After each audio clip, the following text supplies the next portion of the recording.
Hey everybody, it's Brandon Scheid from Liquid Force Kites, and I'm here in beautiful Hood River to take you through the brand new WOW V3. Now this is the third iteration of the WOW, but the WOW was originally designed to be a very surf-specific kite. Now I know that's a bit of a generic term, but for us what that meant is a kite that had a really precision-controlled turning shape, meaning we want to be able to turn the kite very quickly and be very in control of where that turn went and how much power we got through that turn. We also wanted a kite that drove forward in the wind window, allowing us to edge the kite out of the wind window and really maximize the angles that you can attack when the surf is either onshore or as the wind changes direction. It gives you more forgiveness in what works and what doesn't. We wanted a kite that had a ton of D-power. We wanted something that when you got on the face of the wave, you could D-power the kite, take the power out and not get too overpowered or jerked off the wave. So we wanted a lot of range in the throw of the bar. And we also wanted a kite that was light and dynamic, that drifted down the line, that followed you down the face of the wave as you accelerated on your bottom turn. So all those characteristics came together to make the WOW originally. And what we learned really quickly was that those characteristics are not only good for surf riding, but they're great for free riding as well. You know, to drive the kite forward for hydrofoiling or really give us a lot of lift in our turn shape, give us really big boosts. So after we released the first version, which we thought was very surf specific, we realized that it worked for a lot more variety of riders. So we'd like to think of this as a free ride kite with a really surf DNA, meaning it's really well suited for kite surfing, but that doesn't mean that's all you can do on the WOW. So we're gonna go ahead and start by getting into some of the features, and that starts by pumping it up. So I'm gonna take my max flow, go ahead and stick it in, pull up the red flap, and start pumping. Now I think the max flow is the easiest to use pump inflation system on the market, and that's really important because it saves you energy to use on the water. You don't want to be using a lot of energy overheating and really just unnecessarily exerting yourself while you're pumping up your kite. So max flow makes it super easy to inflate and deflate your kite and gets you on the water really quickly. So I'm gonna pump this up nice and firm. This kite specifically has a slightly narrower leading edge. We'll get into why in a little bit, but know for now that you need to pump it up a little bit firmer than your normal kite. So I'm gonna top that off with our pump. You can go ahead and open this valve and give yourself a one-way pump, which allows you to put those last few pumps in with ease. I'm gonna go ahead and pop my max flow out, toss my pump to the side, screw my cap down, and I have inflated my WOW. Now this kite is freaking beautiful. Comes in these vibrant colors. It looks actually absolutely to die for. Now this kite was designed by Julian Fillion in conjunction with Jason Slezak and Luke McGilloway. They have a variety of riding styles, and that really led us to a kite that performs really, really well in a variety of conditions, whether it's maxing point breaks, whether it's small onshore surf, really strong Cape Town conditions, or anything in between. This kite really, really delivers in and out of the water. So we're gonna start first off with the shape of the kite. As you can see, the canopy shape is very, very crisp and tight. It has a smooth curve in the leading edge, not too low aspect, really tight and compact. That really allows us to get dynamic turns out of the kite, really helps us propel the kite forward in the wind window, really gives us this wonderful, solid platform to work on. We also have a leading edge diameter that's rather narrow. So what that means is it's smaller in diameter, giving you a lot more drive forward in the wind window. This kite really propels itself forward, and that allows the kite to be lighter in the sky and really dynamic in its turn shape. In addition to the shape of the canopy, you can see the curve on the leading edge. If I put the leading edge down straight, you can see those wingtips curve up off the sand. Now that's important because when I go to relaunch this kite, the less of the leading edge that's sitting in the water, the easier this kite is gonna be to roll up on its wingtip and take off. Now that's important in surf, as well as any situation. You don't wanna be on the water for an unnecessary amount of time relaunching your kite. That shape really helped benefit the relaunch, the turning, and the zippiness of the kite. Now another big thing we did this year is we refined the profile on this kite. And profile is the amount of curve in the canopy from leading edge to the trailing edge. So how much of this shape is put into the kite.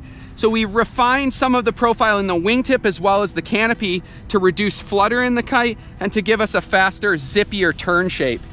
Not really all comes in conjunction with the new geometry of the bridle. As you change the dynamics of the kite, meaning alter the structure, the geometry of the kite, you also have to refine the bridle. So we worked really hard to get this really simple, no hassles bridle on here that gives you a ton of D-power, a really good smooth in and out on the bar with a lot of engagement over the power band, meaning a lot of power in here, and it really smoothly fades out to very little power on the outside of the throw. Now you notice this bridle is also made of flying line. It's actually the FL14 flying line from Teufelberger. It's the strongest, most stretch resistant line on the market. And the reason why we went with flying line bridles is to once again reduce weight in the kite, especially near the leading edge, and drag. So we want that kite to drive forward in the wind window. And actually the bridle diameter does make a big difference, especially on the bigger sizes. So we've tweaked the bridle a little bit. We've tweaked the profile a little bit.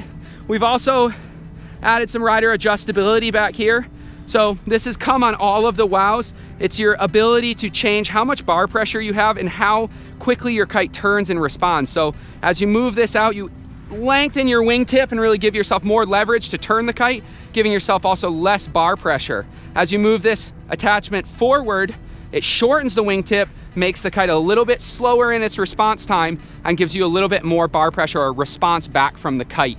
Now all this stuff comes together, the change in the profile of the wing, the change in the shape, the small leading edge, the compact, really tight bridles, and this curve in the leading edge, all that comes together to give you a kite that has a lot of D-power. It can really shift forward and backwards in the wind window, meaning when the kite is engaged full of power, and you can D-power it, rolling it forward, dumping some of that power out. So you see that nice big sweep, those clean bridles and that shape really give you that D-powerable characteristic. Now, as far as construction of the kite goes, you can count on Liquid Force to bring the bomb-proof construction to the table. What that means is not only do we have taped seams, we have Marcloth between anywhere there's a rigid to soft canopy material, meaning from Dacron to softer canopy material. We have a Marcloth layer. We have our layered frame construction, which means anywhere that you have reinforcement layers on the leading edge, you have multiple layers of fabric, glue and stitching to guarantee that these seams are going to be really bomb-proof.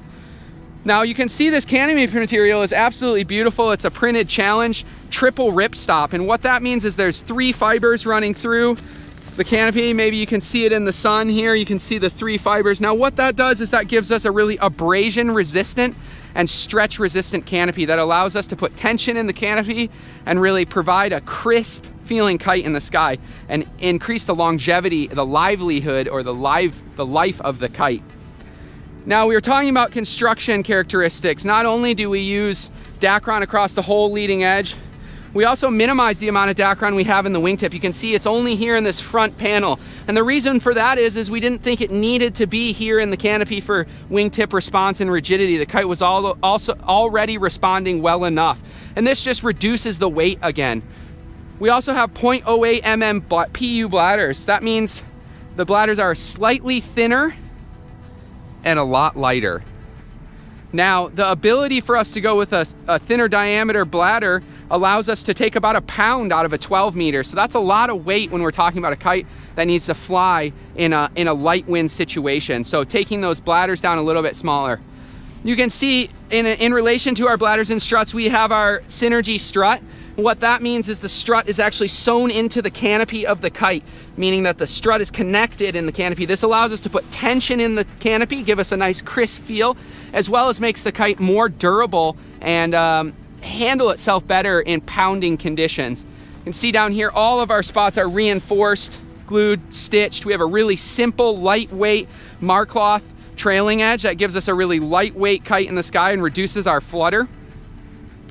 Now this kite itself is just beautiful. Not only does it handle well in the surf, it handles well in a really responsive way to people in flat water or regular kiteboarding. It really has those turning characteristics of a really pivotal turn, really giving you power and turning when you want it and not when you don't. So you can really lay into those bottom turns, hit the top of the lip and really just enjoy the surf without having to worry about whether your kite is gonna make it there or not make it there with you. So we have a bomb-proof kite that turns really snappy. It has a ton of lift, boost, and hang time for those people that are looking for a kite that performs well in that capacity, as well as it's lightweight, has that down-the-line drift and that really wonderful feeling in the surf. So whether it's small and onshore, offshore and maxing, you know, whether you have a reef pass or you have just beach break, the WOW is really gonna deliver in all of those conditions. Power when you want it, turnability, and just wonderful, wonderful magic on the water. And that's the WOW from Liquid Force Kites, and we are freaking stoked.